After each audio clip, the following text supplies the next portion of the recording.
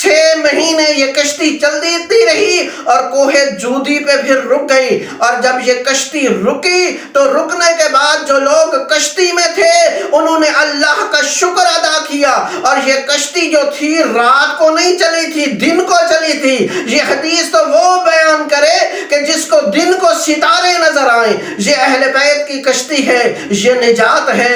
امت مسلمہ کے لیے ایک درس ہے کہ اگر آپ بچنا چاہتے ہیں، آپ دین اسلام میں کامیاب ہونا چاہتے ہیں تو کشتی اہل بیت پہ سوار ہو جائیں، تاکہ آپ دنیا میں بھی کامیاب ہو جائیں، آخرت میں بھی کامیاب ہو جائیں۔ وما الینا الا البلاغ۔